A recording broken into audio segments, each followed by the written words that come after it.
네, 오늘 이 시간에는 다 같이 하나님을 경외하는 마음으로 자리에서 일어나셔서 오늘 우리에게 주신 하나님의 말씀 고린도전서 9장 1절에서 15절 말씀을 함께 교독하겠습니다.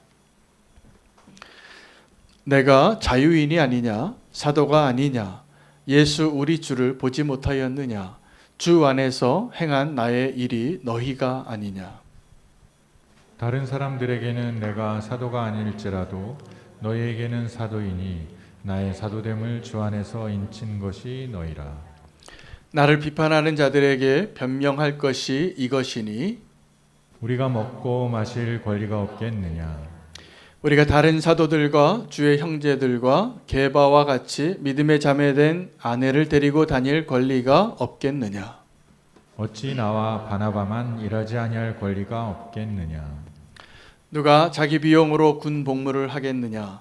누가 포도를 심고 그 열매를 먹지 않겠느냐.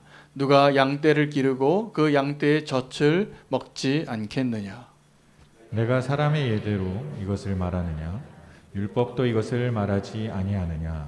모세의 율법에 곡식을 밟아 떠는 소에게 망을 씌우지 말라 기록하였으니 하나님께서 어찌 소들을 위하여 염려하심이냐. 오로지 우리를 위하여 말씀하심이 아니냐. 과연 우리를 위하여 기록된 것이니 밭 가는 자는 소망을 가지고 갈며 곡식 떠는 자는 함께 얻을 소망을 가지고 떠는 것이라. 우리가 너희에게 신령한 것을 뿌렸은즉 너희의 육적인 것을 거두기로 과하다 하겠느냐. 다른 이들도 너희에게 이런 권리를 가졌거든 하물며 우리일까 보냐. 그러나 우리가 이 권리를 쓰지 아니하고 범사에 참는 것은 그리스도의 복음에 아무 장애가 없게 하려 함이로다. 성전의 일을 하는 이들은 성전에서 나는 것을 먹으며 제단에서 섬기는 이들은 제단과 함께 나누는 것을 너희가 알지 못하느냐. 이와 같이 주께서도 복음 전하는 자들이 복음으로 말미암아 살리라 명하셨느니라. 함께 읽겠습니다.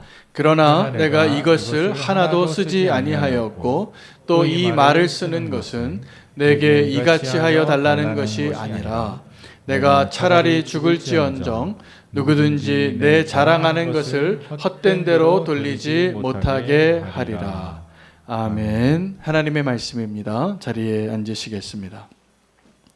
오늘 고린도전서 9장 말씀은 바울이 사도로서의 자기의 권리들 가운데 특별히 사용하지 아니하였던 자기의 권리들을 이야기하는데 거기에는 바울의 굉장한 고민이 담겨 있는 오늘 내용이 되겠습니다. 바울은 그 고린도 교인들이 알지 못하는 가운데 자기의 권리가 있었지만 사용하지 않고 그들을 최선을 다하여 섬겼는데 오늘 자기가 그동안에 자기의 양심으로 또 자기의 신앙적인 기준으로 말하지 않아야 했던 내가 너희를 어떻게 섬겼는지를 말하면서 안타깝게 이렇게 말합니다. 내가 지금 이 이야기를 하는 것은 너희에게 지금 이렇게 나를 이렇게 고생하고 이렇게 헌신했으니 나에게 보답하라고 쓴 것이 아니라는 것입니다. 그래서 오늘도 우리가 이 바울의 편지를 오늘 고린도전서 9장 말씀을 접하면서 이렇게 고생하고 헌신한 주의 종들에게 이제 오늘 집에 가서 선물을 하나 보내라 이 말씀이 아닙니다. 이 말씀이 아니라 그가 왜 자기가 마땅히 쓸 수 있는 권리를 쓰지 않는 그 이유를 알고 우리도 바울처럼 내가 다 사용할 수 있지만 나의 권리를 쓰지 아니할 수 있는 주의 제자 되시기를 축복합니다. 오늘 그 말씀으로 그래서 하나님이 당신이 포기한 것은 무엇입니까? 라는 질문 앞에 우리가 정직하게 서서 무엇을 포기해야 하는지를 다시 한번 헤아려 보는 시간 되시기를 바랍니다. 여러분 바울은 다 아시겠지만 예수님을 만나기 전에 바울이 굉장히 많은 것을 소유하고 누리고 또 배경이 대단한 사람이었습니다. 그가 대표적으로 우리가 알고 있는 바울은 그는 가말리엘 문화에서 최고의 학력을 가지고 있었던 그 가말리엘의 문화생이 된다는 것은 정치적으로 또 종교적으로 막강한 권한을 가진 자리가 되겠습니다. 근데 그것을 가지고 있었고 또 로마 시민권을 가지고 있었고, 그리고 그가 다른 누구보다 열정을 가지고 있었고 열심히 살던 사람이었습니다. 그런데 그가 예수님을 만나고 다 바뀌게 되어지고 그가 그 권리들을 이제 사용하지 않게 되어졌는데, 오늘 이 고린도 교회 성도들을 향하여 자기가 권리를 사용하지 않은 것을 이야기하면서 자기의 권리를 이야기할 때 첫 번째 언급하는 것이 내가 자유인이 아니냐라고 말합니다. 여러분, 자유인은 우리가 다 자유인이시잖아요. 지금 이 자리에 종이신 분 거의 없다, 하나도 없다고 저는 믿습니다. 그러나 종이 있던 시절이 있었는데 그 종은 어떤 사람을 종이라고 말하냐 하면 권리가 없는 자를 종이라고 말합니다. 그 바울이 지금 내가 자유인이 아니냐, 이게 무슨 말이냐면 나는 종이 아니다. 나는 원래 권리가 있는 사람이다. 자유한 사람이다. 라는 걸 이야기하는 것이죠. 여러분, 종은 요즘 우리가 너무나 좋은 세상에, 좋은 나라에 살고 있기 때문에 종의 삶이 어떤지 잘 헤아려지지 않을 겁니다. 성경에서 예수님께서 종에 대하여 이렇게 언급하셨거든요. 너희가 하루 종일 밭에 나가서 수고하고 일하고 들어와도 주인이 와서 내 발 씻으라, 내 밥상 좀 차리라 그러면 어떻게 하는 게 종이냐 하면 내가 오늘 좀 피곤한데요 라고 말할 수 없다라는 거예요. 그 주인이 그 종에게 너무 수고했다고 좀 이제 여기에서 잠깐이라도 다리를 좀 뻗고 쉬라고 내가 요리해 올게, 이렇게 말하지 않는다는 거예요. 종은 내가 하루 종일 수고하고 뼈 빠지게 일하고 들어와도 주인이 밥상 차리라 그러면 밥상 차리는 게 종이에요. 무슨 얘기일까요? 권리가 없어요. 종에게는 내가 원하는 것을 선택하고 내가 원하는 데를 내 마음대로 가고 내가 원하는 사람을 내 마음대로 만나고 권리가 없는 겁니다. 주인에게는 소유한 자와 같으니까. 그 종이 그렇게 있던 시대에 그 종을 들어서 예수님은 그 종됨을 통하여 본인의 모습과 제자들에게 요구하는 모습으로 본을 삼으셨다는 사실입니다. 그런데 바울이 지금 이 고린도 교인들을 향하여 나는 자유인이다. 나는 원래 권리를 마음껏 누릴 수 있는 사람인데 무슨 얘기입니까? 자유인이지만 너희들에게는 종과 같이 섬겼다. 이 이야기를 하는 겁니다. 두 번째, 그가 고린도 교인들을 향하여 자기의 권리를 이야기하는데 사도임을 이야기합니다. 바울은 이 사도권에 대해서 많이 도전을 받고 의심을 받고 비판을 받았습니다. 왜냐하면 사도행전 1장에 마띠아가 아니에요. 사도의 조건, 예수님과 함께 다니고 예수님을 보고 부활을 경험했던 사람들 중에서 사도를 뽑았잖아요. 그 한 자리 빈 자리를. 그래서 그때 투표했던 사람들이 보기에는 이 바울이 부적격자인 겁니다. 그러나 바울은 자기가 개척을 하고 자기가 양육했던 제자들에게 끊임없이 뭘 얘기했냐면 내가 예수님을 만난 자라. 또 어떤 예수님을 만났습니까? 부활하신 예수님을 만난 자예요. 바울은 이전에 모든 권한을 가지고 굉장히 많은 권한을 가지고 있었죠. 어떤 권한이냐면 특별검사예요. 이 예수 믿는 사람들을 죽이는 데 있어서는 자기가 누구든지 잡아서 징역에 감옥에 넣을 수 있는 막강한 권한을 다 이미 부여받고 잡기만 하면 돼요. 누구든지 기소할 수 있고 누구든지 옥에 가둘 수 있는 그 초법적인 권한을 가지고 자기가 판단하는 거거든요. 그것을 가지고 기계 만장해서 그냥 누구라도 예수 믿는다 그러면 잡아 죽이는 것이 하나님을 위한 열정이고 자기가 할 수 있는 최선이라고 그렇게 열심히 살던 그 자가 다메섹 산까지 가다가 다메섹 가는 길에 예수님을 만난 거예요. 그리고 꼬꾸라진 겁니다. 그리고 그때 주님을 만났어요. 눈이 멀었다가 눈이 띄어지고 주여 누구시니까? 주여 내가 무엇을 해야 합니까? 그가 인생이 바뀌고 그 경험을 통해서 자기는 다른 사람들은 알지 못하지만 자기는 너무나도 분명한 거예요. 사도죠. 그리고 다른 사람이 나에게 시비를 걸어서 나의 사도성에 문제를 삼을 수 있을지라도 너희는 그러면 안 된다. 내가 다른 사람에게는 그것이 불확실할지라도 너희에게는 내가 사도가 맞지 않냐고. 내가 너희를 그렇게 키우고 예수 믿게 하고 제자 삼았는데 이제 다른 사람들이 와서 저 바울이 진짜가 아니라고 말하니까 바울의 사도의 권위가 흔들리고 있는 것이었습니다. 여러분, 바울에게 있어서 사도행전 22장에 그가 가지고 있었던 로마 시민권을 사용하는 유일한 본문이 나옵니다. 그는 예루살렘에 끌려갈 때도 자기가 로마 시민이라는 권리를 쓰지 않았습니다. 그 당시 로마 시민의 권리는 피정복민들에게 누구든지 불러서 내 가방 들고 오리를 가라고 내가 원하는 무엇이든지 시킬 수 있는 권한이 있었어요. 그래서 예수님께서 그 비유를 들어서 누가 너에게 오리를 가라 하거든 십리를 가져라. 오리를 가는 것은 의무이지만 더 나를 괴롭히고 나를 억압하는 자에게 십리를 가줌으로 인해서 그의 양심을 부끄럽게 하라. 이거예요. 근데 바울이 이 로마 시민권을 가지고 있었지만 예수님 만나고 다메섹에서 주님을 만난 이후로는 그 권리를 쓰지 않았어요. 사실은 바울은 예수님을 위해서 로마 시민권을 버리고 하늘 시민권을 택한 사람이에요.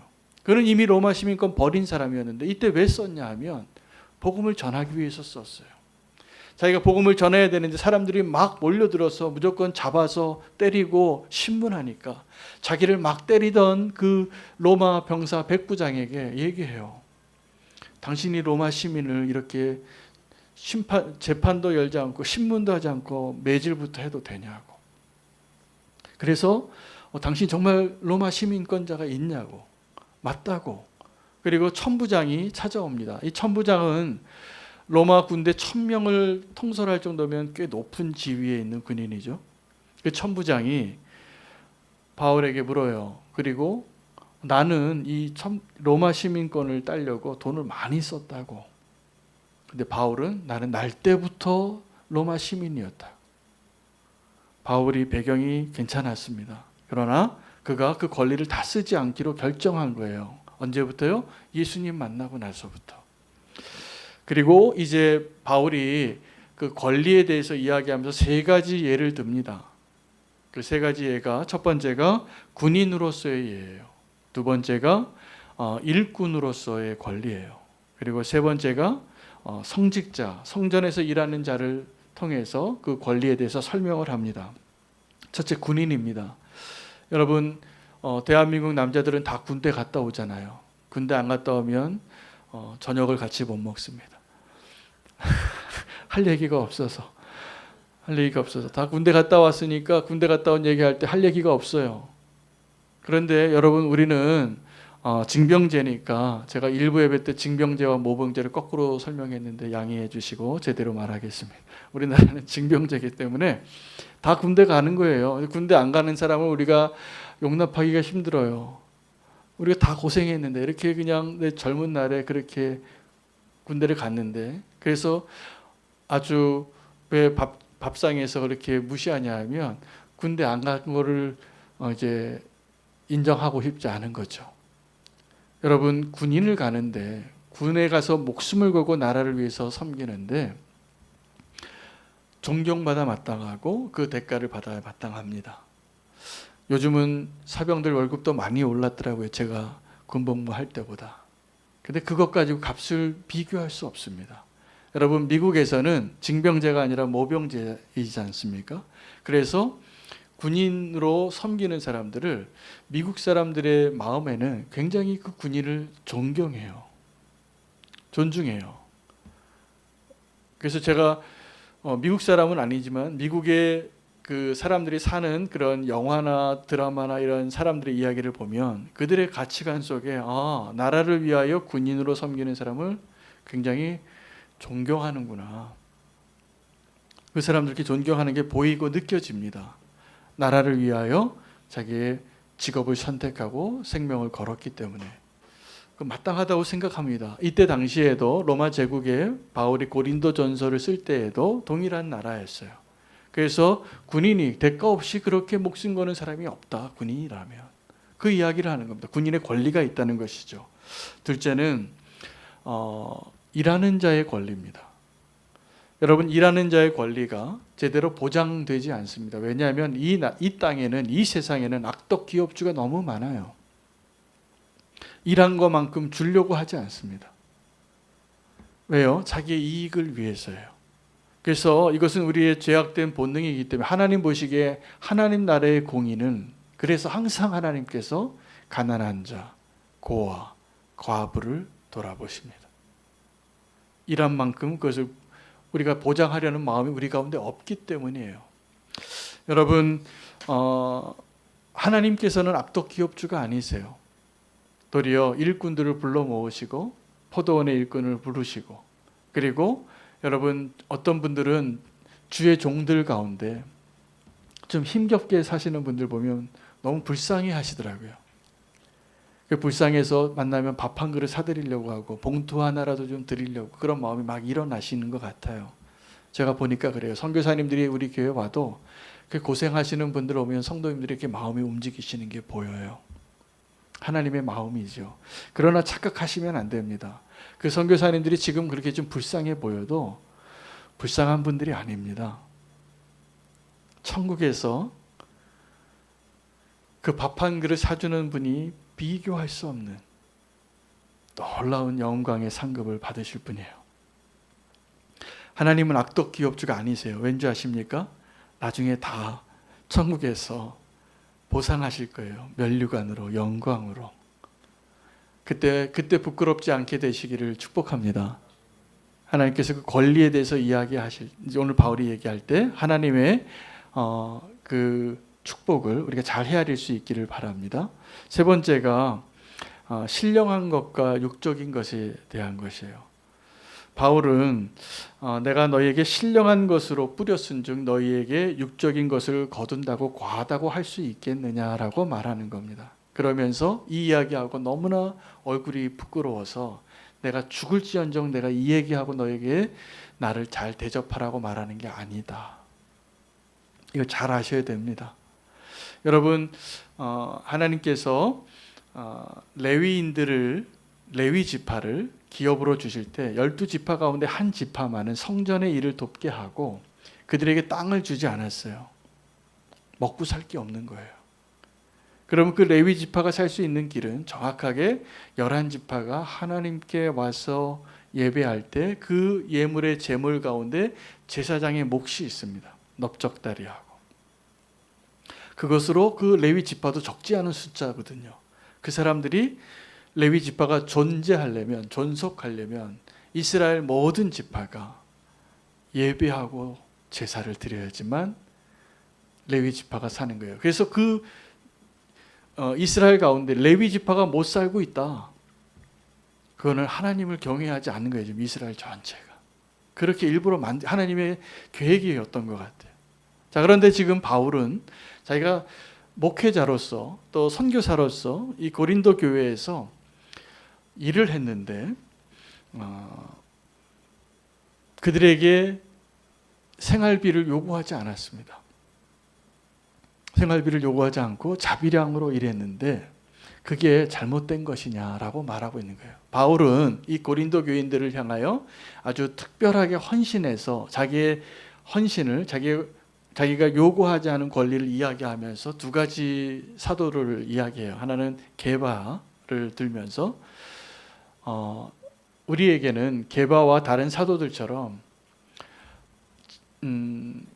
믿는 자매를 아내로 데리고 다닐 권리가 없느냐라고 이야기해요. 이게 무슨 말이냐면 아주 좁은 의미에서 말 그대로 해석한다면 내가 회사 출장비를 써서 여행을 가는데 부부 동반으로 가는 것하고 혼자 가는 것하고 비용이 다르겠죠. 그런데 나 혼자 가니까 나는 더 그 회사를 위해서 조금 돈을 쓰는 거다라고 말할 수 있고, 그러나 진짜 의미는 그게 아니라 바울은 그 정도 출장비 정도가 아니라 주님을 위해서 게바는 결혼하고 주의 일을 하지만 나는 독신으로 살면서 주의 일을 한다고 이야기하는 것. 그리고 또 하나는 이 나와 바나바는 왜 다른 사도들처럼 일하고 너희에게 생활비를 요구할 권리가 없겠느냐라고 이야기하는 거예요. 그러나 그러지 않았다는 거죠. 왜요? 왜 바울은, 왜 바나바는 고린도 교회에서 그렇게 남다른 헌신으로 사역을 하면서 그들에게 생활비를 요구하지 않았을까요? 고린도 교회 성도들이 아직 미성숙한 자였기 때문이에요. 그 기쁨으로 이 바울과 바나바를 섬기는 것이 되지 않았어요. 그걸 알아요. 사역자는 다 보면 알아요. 이 사람의 믿음이 어떤지. 그런 분에게 요구할 수가 없는 거예요. 그래서 자비량했다는 거예요. 근데 너희가 지금 그걸 너무나 모르는구나. 그 얘기를 지금 하는 거예요. 근데 지금 믿음이 없는 사람에게 이 이야기를 하니 내가 바울이라도 죽고 싶을 것 같아요. 그 얘기 하는 게 내가 지금 어떻게 복음을 전하고 어떻게 했는데 내가 지금 이 얘기하는 게 그러면 이제 나한테 생활비를 좀 내놔라. 이 얘기하는 거가 절대로 아니라는 거예요. 오해하시면 안 됩니다. 바울은 지금 이 고린도 교인들에게 내가 이렇게 헌신했으니까 이제는 좀 알아봐주고 알아주고 이제 그동안 날 좀 섬기지 못했던 거 좀 잘 좀 섬겨봐. 이 얘기하는 게 아니에요. 내가 왜 그렇게 했는지를 알라는 거예요. 왜 그랬습니까? 복음을 온전케 하려고 해요. 바울은 복음을 전하되 그냥 말로만 전한 사람이 아니에요. 삶으로 복음을 전하려고 했기 때문에 자기의 권리를 쓰지 않았던 거예요. 복음을 온전케 하기 위해서 자기의 권리를 쓰지 않는 것, 이게 아름답게 합니다. 이게 온전한 복음이 되게 합니다. 또 하나는 그들이 아직 너무나 미성숙한 성도였기 때문에 그들에게 이 이야기를 요청할 수가 없는 거예요. 그렇게 사역을 했는데 바울이 너무나 안타까운 것은 자기 뒤에 오는 사람들이 누릴 것 다 누리고 이 복음을 잘못해서 복음을 순전한 복음을 다 무너뜨리고 도리어 율법으로 돌아가라고 하는 이 사람들의 말은 너무나 잘 듣는 거예요. 그래서 이제 그들과 나를 좀 비교해봐라. 누가 진짜냐? 누가 진짜 사도냐라고 주장하는 이야기 가운데 자기가 얼마나 권리를 포기하고 살았는가를 이야기하는 것입니다. 여러분, 바울이 자비량하고 자기의 권리를 쓰지 않은 이유는 복음 때문이었고 고린도 교인들 때문이었어요. 그걸 알아야 합니다. 여러분, 이 세상에는 자기의 권리를 포기하고 사는 사람들을 바보라고 생각해요. 그러나 성도는 자기의 권리를 포기하고 사는 자가 바보가 아니라 진짜 복음을 증거하는 자인 것을 알아야 합니다. 여러분, 세상에서 우리가 다 공짜를 좋아해서 공짜 마케팅도 하는데 이렇게 뭐 덤으로 주는 것, 공짜로 주는 것 다 속지 마세요. 공짜가 어디 있습니까, 세상에? 세상에 공짜가 없잖아요. 아직도 모르세요? 세상에 공짜 없습니다. 여러분, 근데 우리가 이렇게 공짜를 좋아해서 다 속는 거예요. 덤으로 준다 그러면 이렇게 좋아하고 1+1 하면 다 그게 수지 맞은 줄 아는데 다 돈 내는 거예요. 어떤 모습으로 다 간접 비용 다 들어가고 우리가 그 대가 지불하고 얻는 겁니다. 근데 그런 계산할 땐 너무나 똑똑하고 빨라서 바보 같아지는 거예요. 여러분, 처음에 신용카드가 나왔을 때 사람들이 환호했어요. 와, 내 통장에 돈이 없는데 막 긁어서 물건을 살 수 있어요. 그러나 그게 사실입니까? 6개월, 12개월 할부한 거 다 갚아야 되는데 그 이자가 너무나 많아서 신용카드 회사가 그걸로 사는 거예요. 다 이자로 내는 거예요, 우리가. 근데 우리가 공짜로 쓰는 것 같죠. 가불이 인생 안 되시기를 바랍니다. 세상에 공짜가 없습니다. 이게 진짜예요. 저희 집 막내가 얼마 전에 페이스북을 하다가 어떤 나쁜 어른들의 광고에 속아서 그러니까 뭘 등록하면 아이패드를 준다고 공짜로 준다 그러니까 혹해가지고 등록하고 자기 정보를 다 줘버린 거예요. 아이디하고 전화번호하고. 큰일 났죠. 나중에 그 얘기를 알고. 그래서 빨리 연락해서 뭐 막을 거 다 막고 심지어는 사이버 경찰대에다가 신고를 했어요. 그래서 이거 우리 애가 이렇게 했는데 이런 경우 어떻게 되냐 그랬더니 사이버 경찰대한테 연락 좀 해줄 수 있으니까 지금 근무 시간이 아니래요. 그래서 그래도 그 전화 받으신 분이 너무 친절하게 저희 집에 경찰 분들을 보내주셨어요. 그래서 저희 지구대에 있는 경찰서에 경찰 아저씨 2분이 오신 거예요.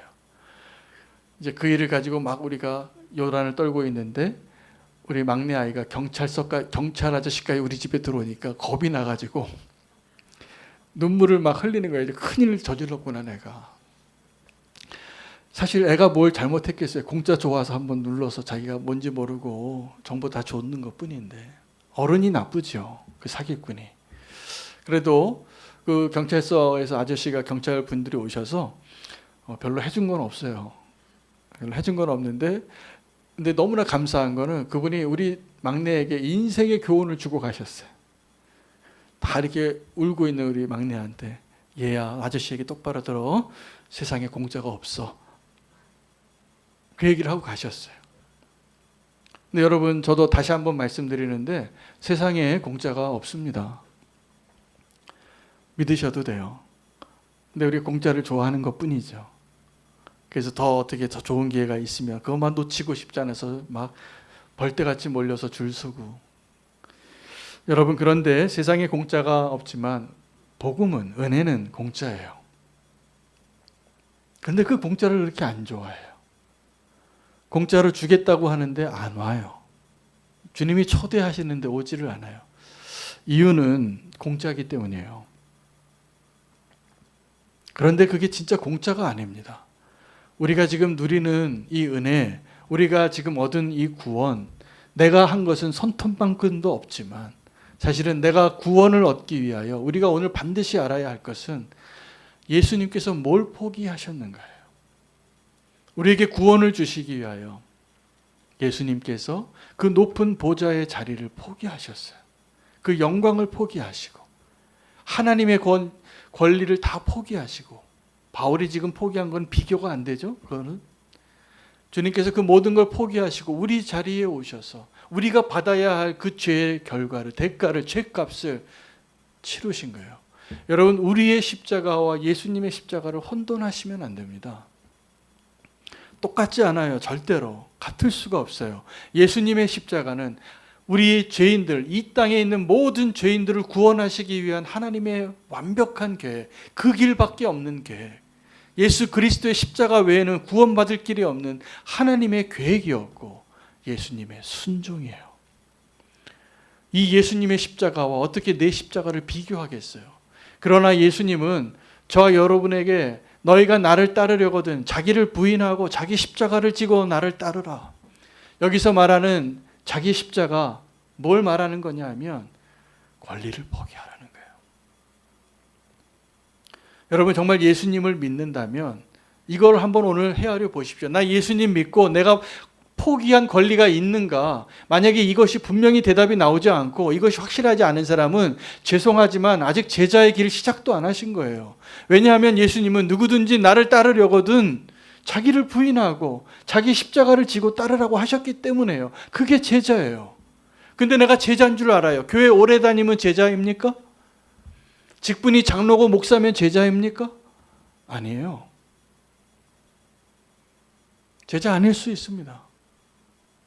진짜 제자는 내가 예수님을 위하여 내가 지나간 십자가가 분명해야 돼요. 그 십자가, 자기 십자가를 지고 내가 포기한 게 분명하지 않으면 죄송하지만 오병이어 사건 날 예수님 때문에 밥 한번 두둑히 얻어먹고 배불러서 예수님 믿으면 수지 맞는구나 생각하고 따라가는 군중과 다를 게 하나도 없어요. 교회에 사람이 많다고 다 제자입니까? 아닙니다. 예수님 믿는 지 오래됐다고 다 제자입니까? 아닙니다. 자기를 부인하고 자기 십자가를 지지 않으면 제자 아니라고 예수님이 말씀하셨어요. 바울이 왜 지금 내가 죽을지언정, 이 얘기하는 게 정말 죽을 만큼 싫지만 왜 이야기하냐면 고린도 교회 성도들을 제자 만들고 싶어서요. 자기의 공로 얘기하고 싶은 게 아니에요. 그거는 자기가 얘기함으로 인해서 자기 상급 다 까먹은 거예요. 지금 바울은 천국에서의 그 보상을 위해서, 상급을 위해서 그 얘기하지 않고 여태까지 다 희생하고 포기하고 걸어왔던 바울이 왜 죽고 싶은 그 얘기를 하냐 하면 이 고린도 교회 성도들이 제자의 길을 떠나려고 하기 때문이었어요.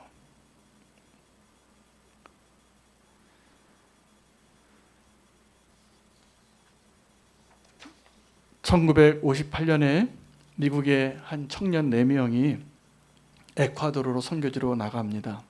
아우카 인디언들에게 복음을 전하러 가는데 그 중에 한 명이 짐 엘리엇이라는 청년이었습니다. 29살 때 죽는데 그 선교사님이 아주 유명해진 이유는 그렇게 순교한 분이 그때 당시 굉장히 많았습니다.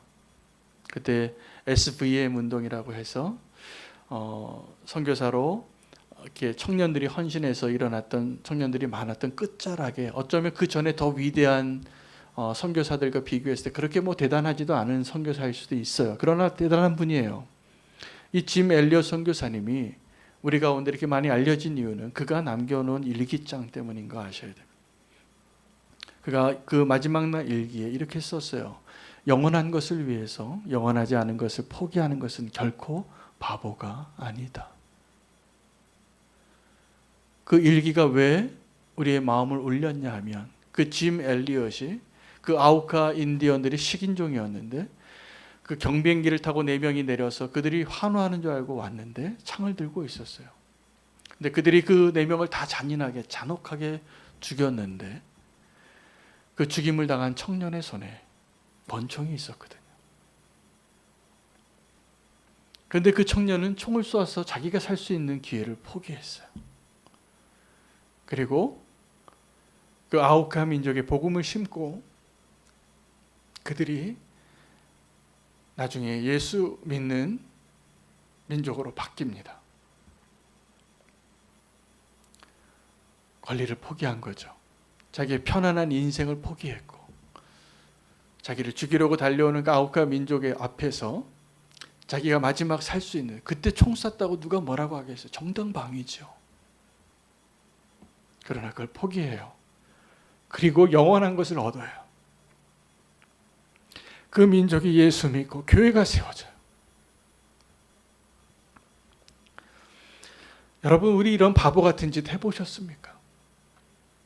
누가 봐도 정말 바보 같은 어리석은 일이지만 이 세상에 복음이 아직도 힘이 없어진 이유는 이런 바보가 없어서예요.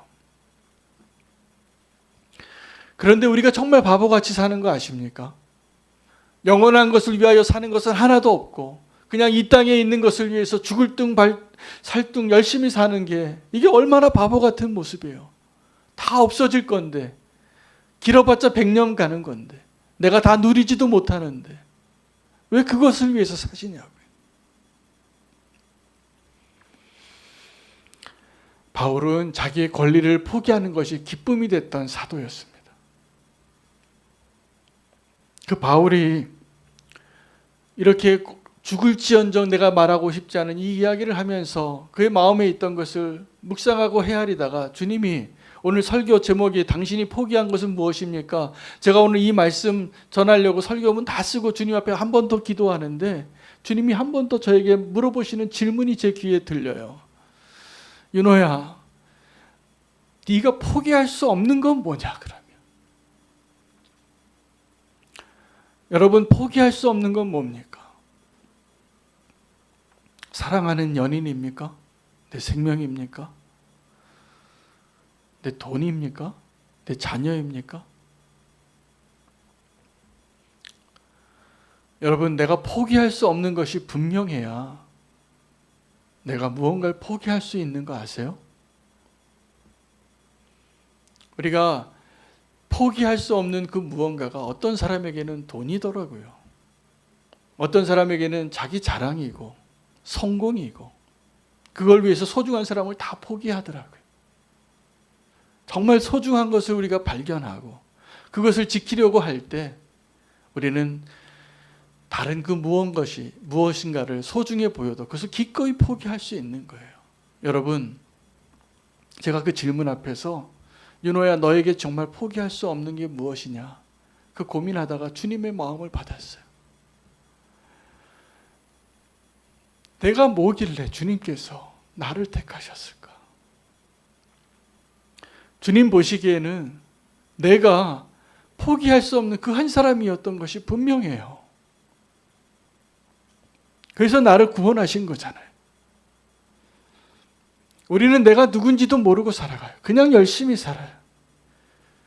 여러분 내가 누구냐면 하나님이 결코 포기할 수 없는 그 한 사람인 거 아십니까?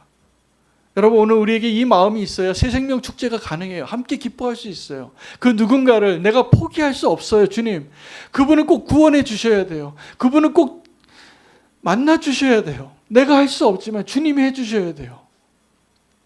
그 기도가 가능하다면 나머지를 포기할 수 있는 겁니다. 바울은 지금 이 고린도 교인을 포기할 수 없는 존재더라고요. 이 고린도 교인이 바울에게 있어서는 포기할 수 없는 그 누군가예요. 그래서 자기가 죽을지언정 말하고 싶지 않은 자기 자랑을 하는 거예요. 헛되게 될까 봐.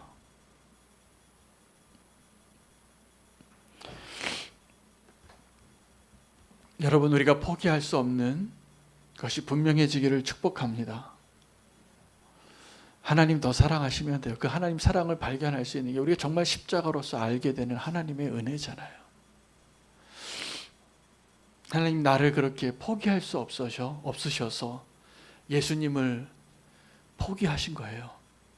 여러분, 저와 여러분이 다 그렇게 구원받은 거 아셔야 됩니다. 공짜가 아니에요. 다 대가를 지불하신 거예요.